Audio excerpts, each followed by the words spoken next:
keep it G, homie, I don't ever have to act. Ain't nothing like these suckers on the net that's spitting gas, boosting up their name for the fame that's considered crack.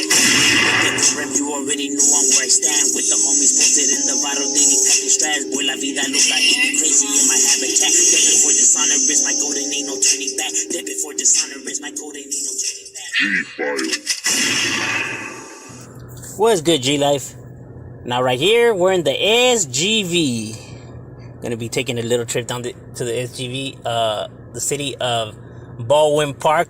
The reason I wanted to do this one was, I was seeing in the comments, a lot of people literally talking without knowing. Some guy had made a comment saying that it's because other places are weak. The SGV would never allow these tagging crews to ever set up, and become a neighborhood. I don't know why they do that. I don't know what the big deal is. I don't know why they say taggers are bitches when they're not. They act like if none of their homies ever belong to a tagging crew. They act like if plicas don't become, taggers don't become, tagging crews don't become plicas from neighborhoods. You know what I'm saying? All of that plays into factor. Big homies in there that used to belong to tagging crews. Neighborhoods that used to be taggers. It's crazy that they'll give credit to other neighborhoods that used to be taggers, but then they insult other neighborhoods by calling them taggers. And it's like, that doesn't make any sense. Yeah. You over here shouting those fools out, and they used to be a tagging crew. Then wait, and how come you're dissing them for being taggers? It never makes any sense. That's what I tell people. It's pride. That's not an insult. It's dumb that people try to use that. It's clearly people that don't, use their head, and you know what I mean. Just like talking without knowing. This nonsense. I'm not here to wolf, lie, make up, invent. None of that. I'm just here to state, the facts, and that's it. That's all I could do. And we're going to be starting off right here in the city of Baldwin Park. Yes, Baldwin Park, has crews that did become a neighborhood. One of the, most infamous one that I'm pretty sure people hear about is KHA. KHA standing for Kings Have Arrived. Kings Have Arrived used to be a tagging crew. Tag bangers that became a neighborhood roughly around the early 2000, like 2006, 2007, roughly around that time frame. They became a neighborhood, so they don't have that long being a neighborhood. Tagging crew was around since the 90s, but they were about their business, you know what I mean? Young, wild, and just didn't give a fuck, like Menace to Society says. But they were with the business, homie, you know what I mean? These guys were no slouches, and pretty large for a tagging crew. And this is the neighborhood in which Bolin Movement, those rappers, those new young cats, this is the vibe in which they come from. They have a lot of talent. I reacted to some of their music right here. Peep it out. These individuals definitely do their thing when it comes to music and when it comes to the streets. You know what I mean? Like I said, they definitely put, KHA on the map. This is one neighborhood that gives law enforcement a hard time that you hear about. If you only dig into the crimes that they have been arrested for, man, these guys are about the action, homie. You know what I mean? They're not in there for stealing no hot Cheetos or nothing like that. You know what I mean? These guys, be out there doing stuff. That's what I mean. Don't ever, think just because somebody used to be a tank crew, means that they're lames. It's stupid to think that, you know what I mean? Take everybody into consideration. Don't speak reckless, because you just never know. Because although you could say that they're dead, they're taggers, this and that, they're not around, blah, blah, blah. All it takes is 1 second, one time for them to catch you, and everything that you had said all of a sudden doesn't matter. It means nothing. You gone. They now being talked about. They put their hood on the mat, and there, it's over. Game over. So it means nothing. Those are just words. Now, the KHA's neighborhood is from Ramona Boulevard all the way to Pacific Avenue, and from Pacific Avenue, I would have to say it extends all the way to Puente Avenue. From Puente Avenue, it extends all the way to where Puente and Ramona meet up again. So everything that's in the middle is what's considered their neighborhood, you know what I mean? So that's a pretty, decent sized chunk of territory, you know what I mean, that they claim and roam around, These guys, their main location, though, their dojo, the heart of their hood, is on Violent Street. That's why you see it. Well, it's Violent Avenue, but Violent Street, that's why you see VST. That's one of their clicas, because that's their dojo, their domain, through Central and all of that. Violent, that's their domain. Like I said, you could just catch them roaming around all those back streets and doing their thing. KJ, like I said, used to be a tagging crew that became a neighborhood, and they continue to, put theirs on the map, and these guys ain't no slouches, but that's what's up with the Kings Have Arrived. Now, another one that used to be a tagging crew that became a neighborhood, at least that's what I was told, You know what I mean? By the homie.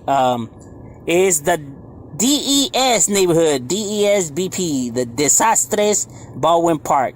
Disasters Baldwin Park. Is tag bang crew that became a neighborhood. There used to be a large, crew back in the 90s. They're not so large as they used to be no more, due to the fact that, Baldwin Park a little gentrified, kind of expensive. Then you had these more dominant gangs like Eastside Bowling, Northside Bowling, have a dominant presence makes recruitment a lot more difficult, you know what I mean?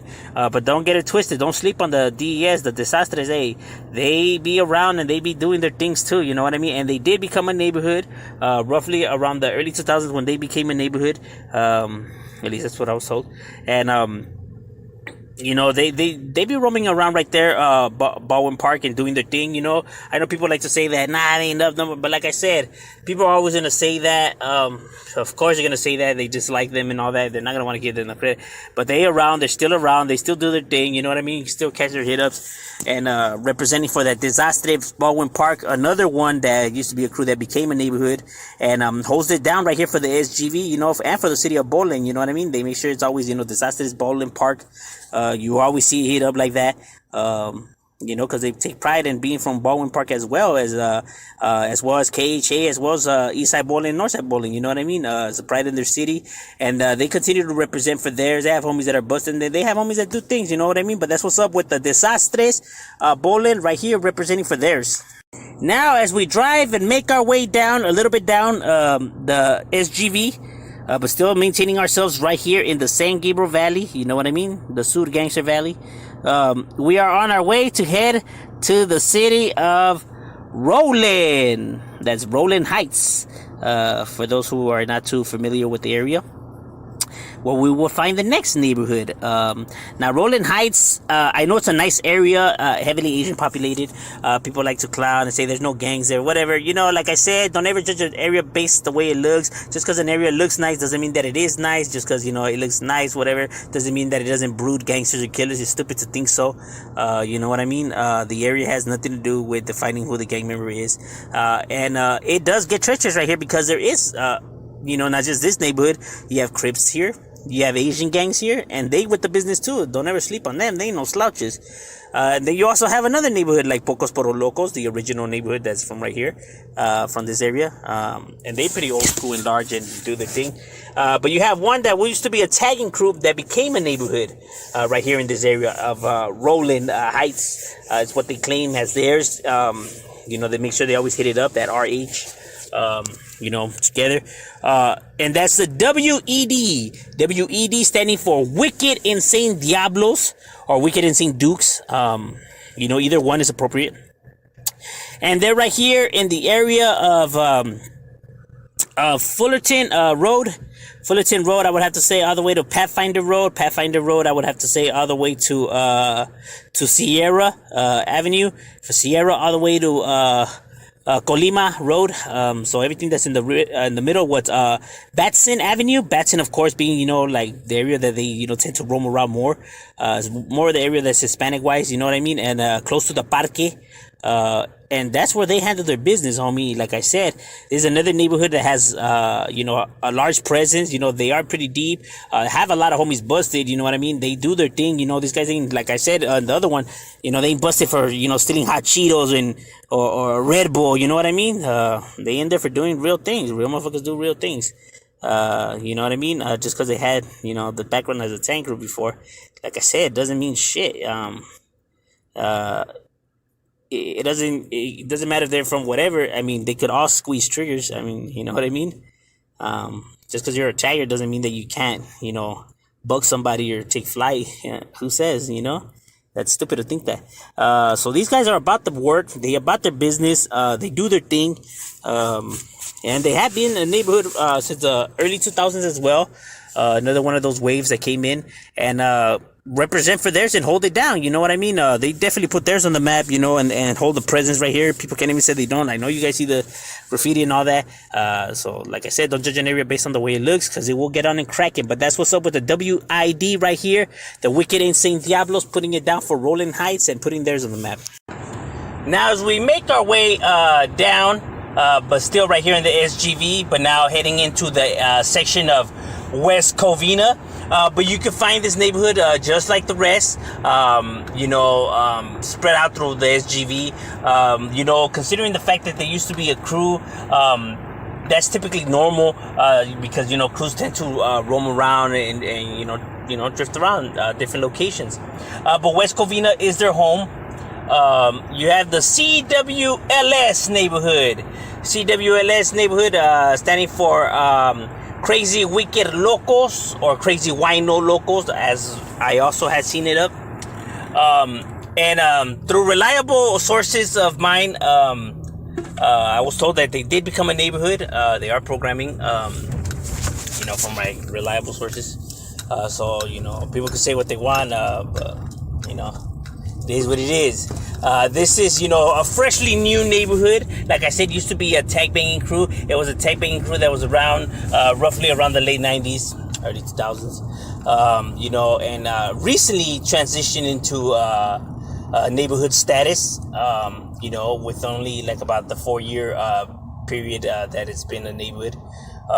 So roughly new. So of course this is gonna be a lot more of a smaller neighborhood, considering the fact that they haven't been around that long, and being new to the scene and everything like that. But they got a lot of youngsters, man. They got a lot of active youngsters that do their damn thing, homie. That these guys ain't no chumps, homie. These guys are, they young, they active, they running wild out there. You know what I mean? They were always tag bangers. They were never like taggerish, like a taggerish crew, which is like strictly graffiti. They were always gutter grimy, noked out individuals. You know what I'm saying? That's just how they do.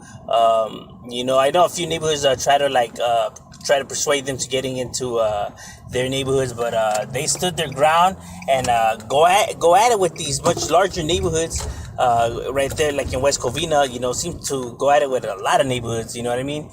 Seems like they don't let themselves, and they with the business. Like I said, their territory is from words Orangewood, where the parque is at.